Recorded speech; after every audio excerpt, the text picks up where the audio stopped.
Greetings and welcome to agriculture. Today we'll introduce you to the agricultural sciences, including an overview of the food and agricultural industry, highlighting some of the trends in the agricultural sector. Globally, the agricultural sector is the largest sector in the world, and we'll highlight some of the statistics that point to this fact. We'll also point to the idea that inclusion, equity, and diversity within agriculture is paramount in today's society as we continue to foster an innovation and forward moving food and sustainable life system that supports all lives and livelihood nutritiously and equitably. I am Dr. Ayanna Cummings, and this is my Week 6 summative assessment. This presentation is based upon an entity, AgriEmpower LLC. AgriEmpower LLC is an agricultural sciences educational and community empowerment initiative devised by myself and a business partner. Where there is food, there is life. When we look at agriculture and the landscape in which it is embedded in the food and agricultural industry in our society, we must look from a lens of holistic perspective. When we examine, for example, such factors as technological innovations, inclusion, equity, access to capital for farmers, and sustainable practices such as regenerative agriculture, sustainability, net zero carbon emissions, plant forward alternative proteins that reduce our carbon emissions, and of course, sustain life and livelihood using regenerative practices, biodiverse ingredients, and the like, such as aquaponics, we are capturing the entire system that is interrelated and of course interdependent to sustain life on planet Earth, protecting it and making it as long and sustainable as it possibly can be. In today's presentation, we'll provide the audience, yourselves, with an industry overview of agriculture, including a scope that identifies and then leverages the opportunities that now exist for a diversity, equity, and inclusion lens in farming and next-gen agriculture. We aim, of course, to educate our audiences with the end goal of the eradication of food deserts and insecurities, promoting health equity, and of course, cultivating sustainable community-based interventions that endure economic uncertainties. There are a couple of reasons why we examine the agricultural sciences. First, the global agricultural industry, as I've pointed to previously, is the world's largest, employs more than 1 billion people, and generates more than $1.3 trillion in food annually. Our agricultural market includes revenues from goods and services, including milk, meat, eggs, grain farming, and revenues from services, including fishing and forestry. This market has grown strongly in recent years and is expected to continue to grow.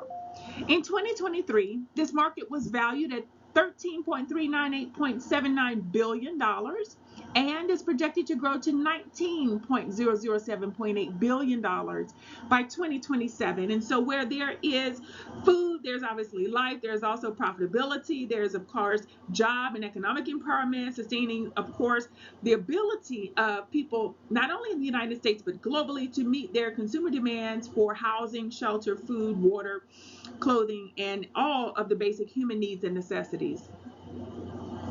The second rationale is that my business partner and I are both geeks in the artificial intelligence arena. We love leveraging artificial intelligence to solve the world's most pressing challenges. And so together as partners in the endeavor to promote health equity, nutrition, and of course community empowerment through AgriEmpower, we hope to eradicate these food insecurities and food deserts by creating sustainable economic growth opportunities at the academic community level and of course grassroots within communities at large. Now, a little bit about me and how I became interested in the intersection between diversity, equity, and inclusion and agriculture. First, I'll point out that I have an advanced level of comfort with this industry. I have about 23 years of professional exposure and experience in the field of diversity, equity, and inclusion, now a burgeoning field that is transitioning to other words and phrases like the concept of cultural awareness, intercultural competencies, of course, social justice and human rights and advocacy. Nonetheless, capturing some of those same sentiments that we foster cultures within institutions, organizations, and systems that promote equity and, of course, advance the trajectories of the people within those places. I also have about 4 years of experience in the food and beverage industry that directly ties to agriculture. Of course, we cultivate food in the agricultural industry, we procure food in the agricultural industry, and we, of course, want to sustain life in the agricultural industry. And so that is my brief background. I also am a certified food manager with ServSafe. I am also a certified diversity executive by training. My other consultancy, Tapestry Consulting, is actually a training consultancy dedicated to diversity, equity, and inclusion. The ServSafe certification is an advanced certification for food management and handling. It is often required by persons who work within companies such as the one where I am employed, Compass Group USA, which happens to be the largest food services and hospitality company in the world. The diversity executive certification is another advanced level certification for diversity and inclusion executives. Both of these certifications reflect specialized training and skill sets and are highly regarded in their respective fields. I will explore innovation using AI and generative AI technologies. I will also explore economic indicators of marginalization and ideate upon mechanisms that foster equity and inclusion in agriculture, food growth and production, and distribution, particularly leveraging procurement arms in the private and governmental sectors.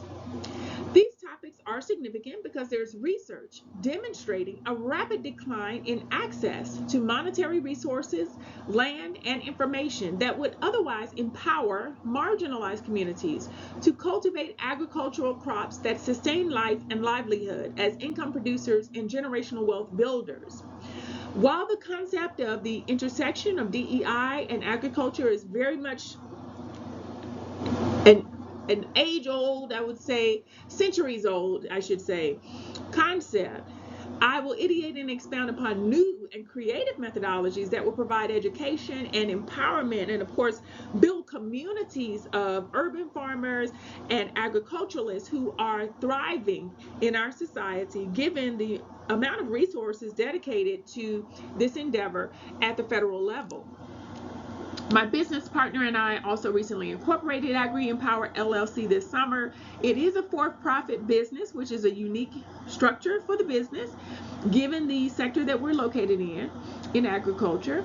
And of course, envisioning the future of agriculture that leverages artificial intelligence, the aquaponics concept of using fish waste to nourish and provide nutrients for plants, of course, that are filtered without nitrites and nitrates. Then we would, of course, build laboratories within community college settings and community gardens that would, of course, educate the students there while providing food and life sources to the communities in which they're embedded. And so it's an ecosystem that we're trying to create that is sustainable within and of itself. Trends in global agriculture include climate change, population growth, and market demands. It is the case that inclusive agricultural science education is a burgeoning topic in the food and agricultural sector. Farmers in this country rapidly adopt new technologies to sustain their agricultural practices. Such trends as generative AI, aquaponics, regenerative agriculture, and many other innovative farming practices will continue to move the needle in the food and agriculture sector. However, the paradox exists that while these trends are going on and farmers across the United States and across the world are leveraging these artificial intelligence methodologies, rapidly adopting innovations to advance their crop growth and of course production and profitability, it is also the case that the percentage of Black farmers in the United States has declined from 14% in 1910, of course, post-emancipation during the first Reconstruction, following the Emancipation Proclamation that freed the enslaved individuals in the United States who were African American, to today's statistic, which is now standing at about 1.3 to 2%, depending upon the source that you consult. And so what we witness is a rapid and sharp decrease in the number of African American farmers. In 1919, to give you another paradox, Black farmers owned 16 to 19 million acres of land, which was about 14% of the total agricultural land that could be produced in the country.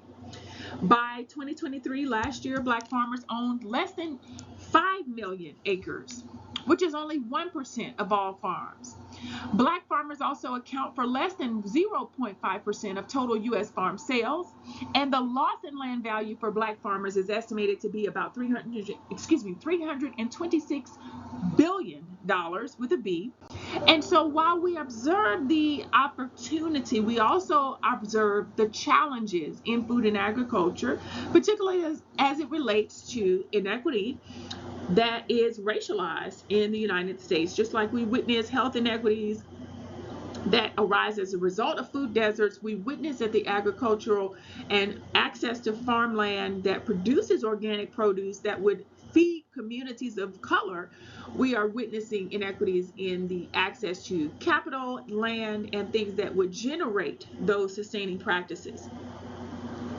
Now, let's talk about exciting news in food and agriculture. And so we are creating an ecosystem that will thrive based upon the codependencies and interdependencies that exist not only among the people within the community, but also the various practices of agriculture, regenerative agriculture, sustainable practices such as education at the community college and technical college level that prepares people for the workforce directly, and of course access to land, access to capital, and entrepreneurship training. So the exciting news is that the United States Department of Agriculture enlisted the expertise of a cross-sectional equity commission that will advance inclusion and equity in the United States food and agriculture sector. In pursuit of a more equitable food, agriculture, and rural landscape, and I quote, the USDA Equity Commission presented its final recommendations, a comprehensive guide for long-lasting change within USDA programs, policies, and procedures. This was mandated by Section 1006 of the American Rescue Plan Act under President Joseph Biden, as amended by Section 22007 of the Inflation Reduction Act. The Commission systematically researched documents, including historical reports and audits, analyzed hundreds of public comments, and engaged with numerous USDA leadership and program staff to develop a total of 66 recommendations that is hugely robust and rich with information and resources, so that the final report marks the culmination of these efforts and builds upon the interim report findings submitted to Secretary Vilsack in February 2023. I did provide a link to that report so that it can be reviewed at a later date.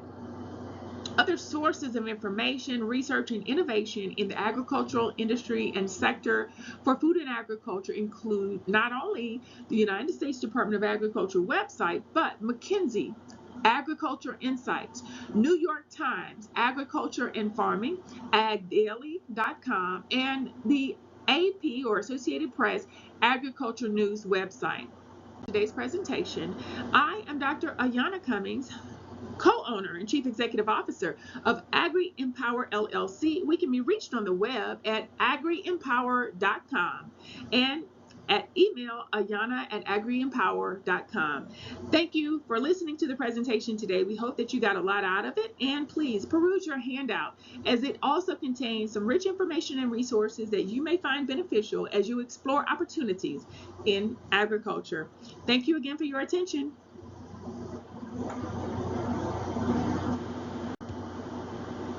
The references listed here in APA format will also provide more robust information that is relevant to the topic